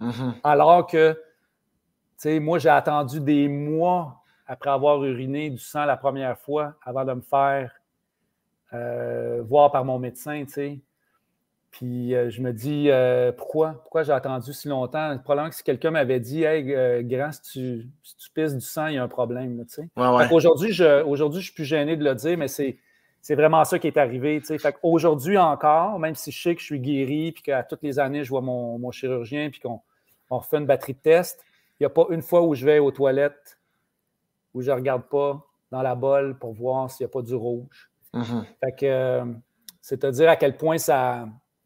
Ben, j'espère. Tu es guéri du cancer, mais le cancer vit avec toi quand même jusqu'à la fin de tes jours.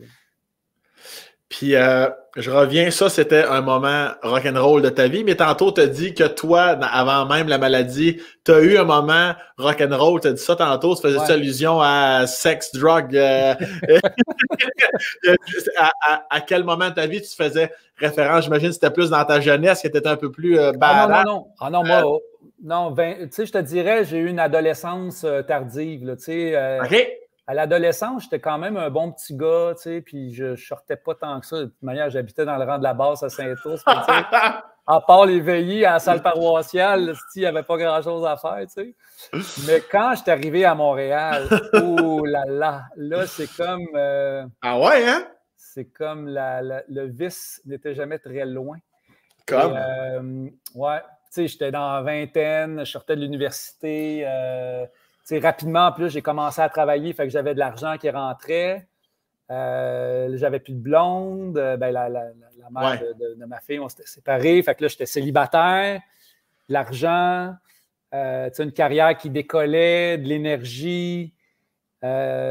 Puis, tu sais, ouais, fait que j'aimais beaucoup sortir, beaucoup. Fait que tu sais, il y a des moments un peu glorieux où, hey man, j'ai déjà fait des bulletins de nouvelles en état d'ébriété. Mange la marde, ben hot, ça. Je Attends, suis pas fier de ça, mais tu sais, des genres de lendemains des lendemains de party, là, tu sais, où tu es encore un peu chaud. Ouais. Puis ta pagette sonne parce que tu es sur appel. Tu sais, moi, j'ai longtemps été journaliste au Fait divers, tu sais, puis je travaillais à Salut Bonjour, entre autres. Fait que, tu sais, ça m'est arrivé une couple de fois que le pagette sonne genre à 4 heures, puis moi, j'étais couché depuis 3h30, puis j'étais encore chaud. Puis là, il me cale pour aller sur, je sais pas moi, une inondation. Hey, je me souviens d'un matin. Le matin, j'ai été le plus malheureux de ma vie. Je pense que j'étais à Châteauguay. Il y a des inondations. Il fait fret. Moi, j'ai pas dormi chez nous cette nuit-là. Demande-moi pas où j'étais.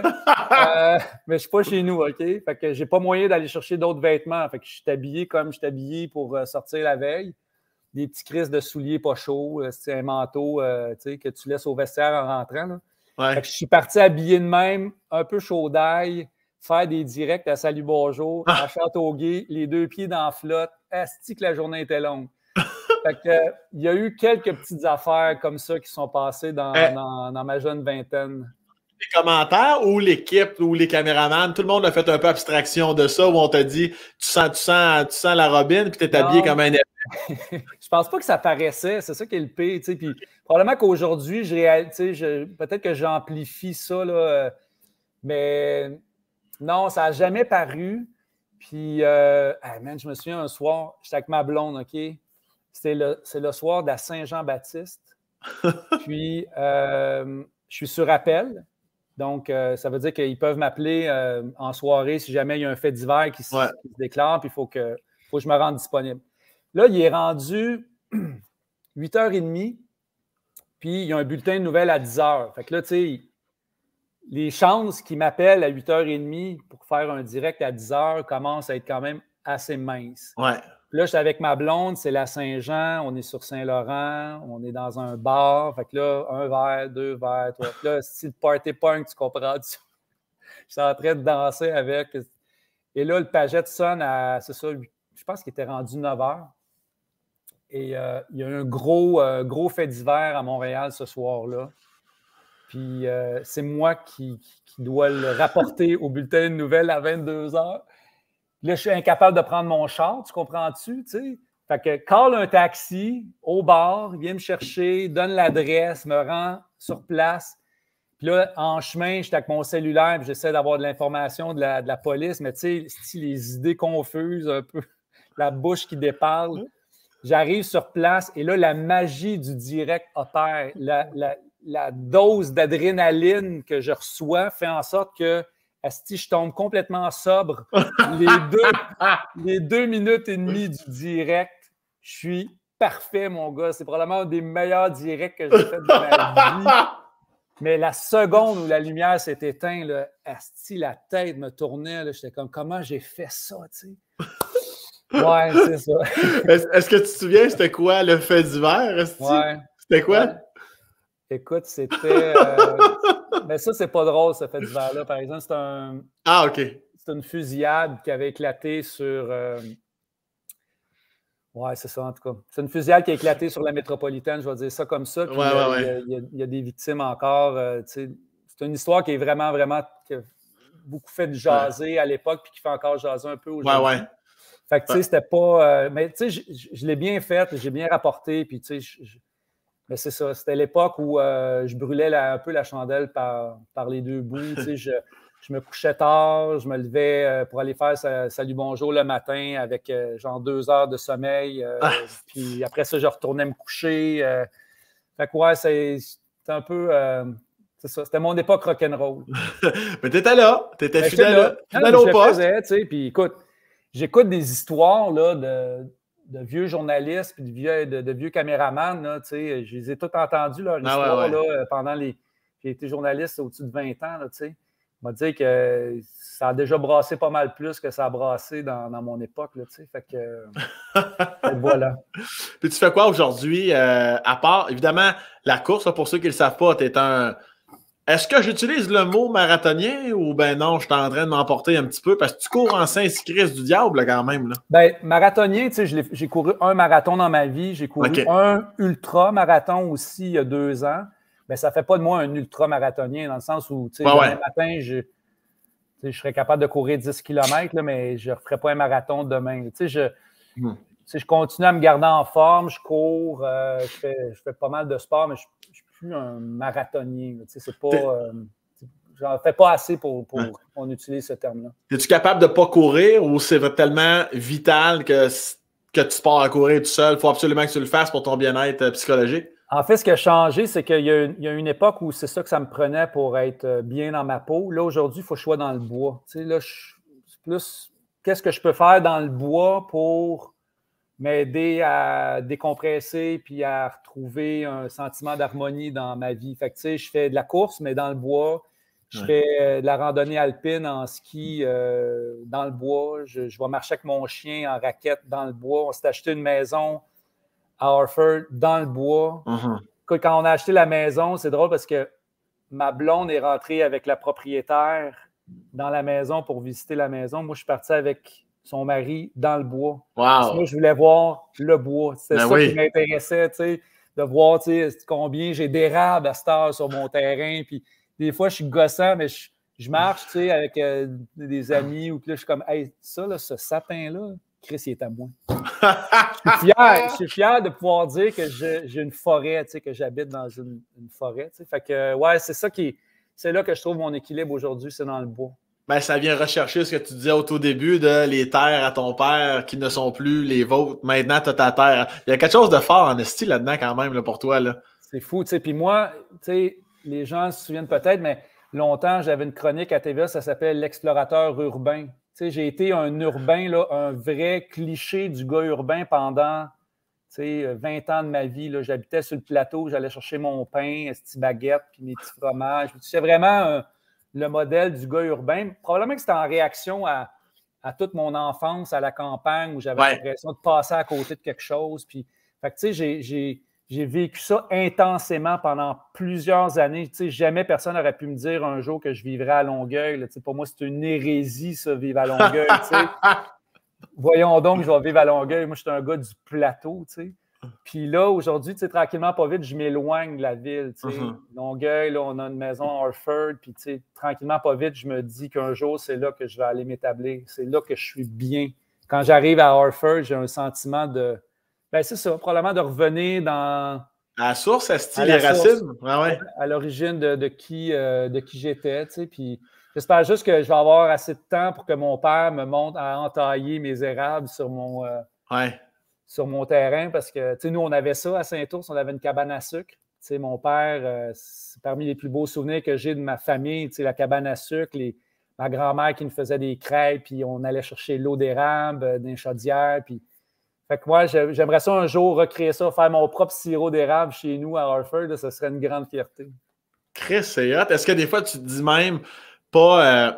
est-ce que tu penses des fois quitter le bateau, en vieillissant, quitter le bateau du show business télévisuel plus rapidement que tu le pensais en te disant je ne vais pas attendre nécessairement à 65. Là. Moi, ça se peut que je fasse autre chose dans la vie puis que je sois dans le bois à temps plein. Tu penses-tu à ça des fois? Oui, souvent. Ah ouais? Souvent, ben... Tu sais, j'aime encore la télé, là, beaucoup, profondément.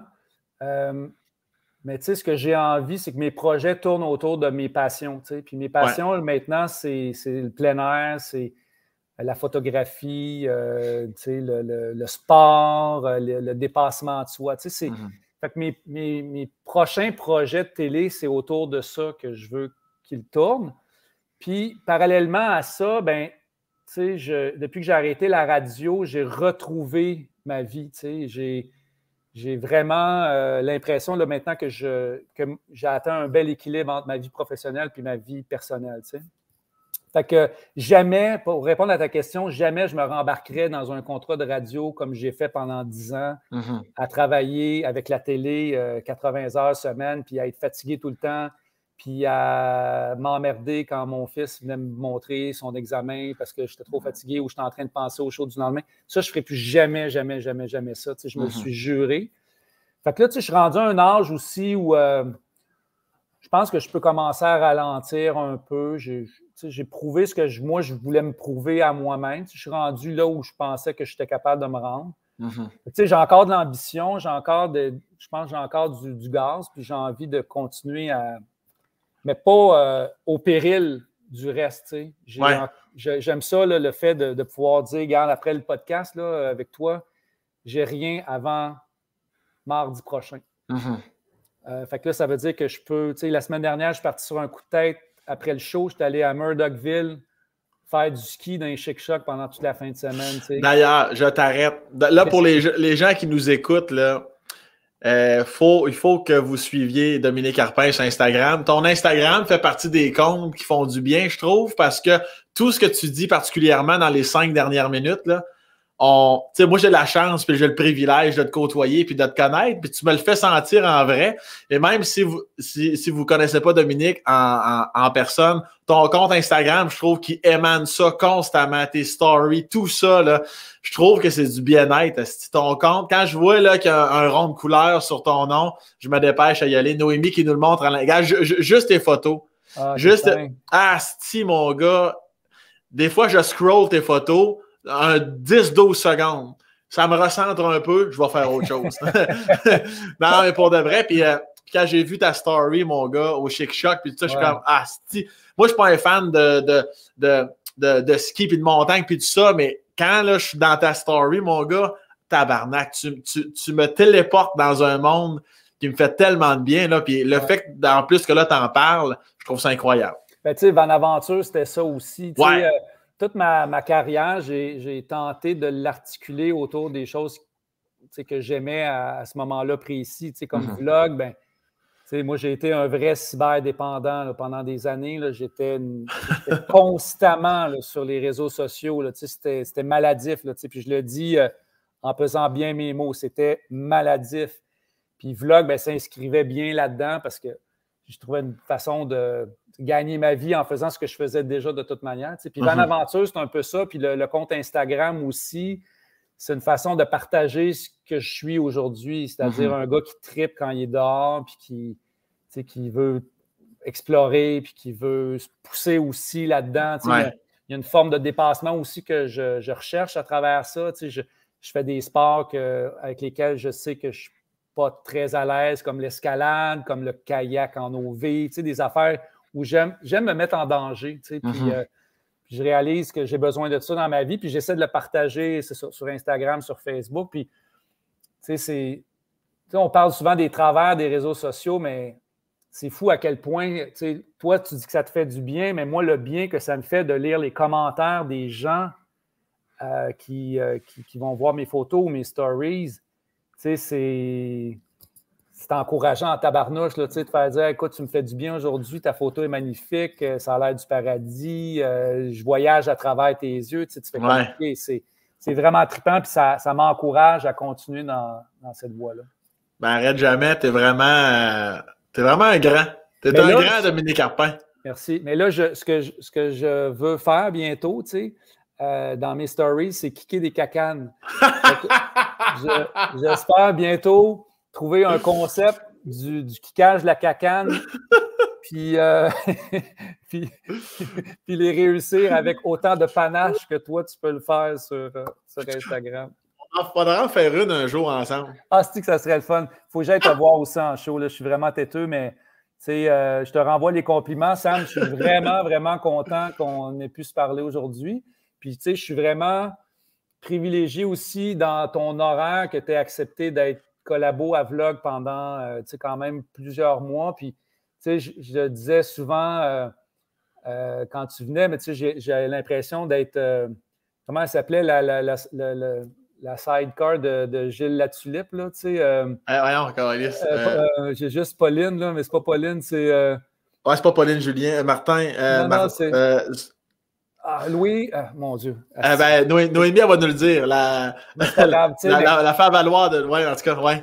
Ben, tu sais, c'est ça. Tu me faisais rire à chaque fois que tu passais. Puis, ouais, c'est ça. J'aime beaucoup ton humour. Puis, j'aime beaucoup ta sensibilité. Puis, on est-tu rendu à se lancer des fleurs?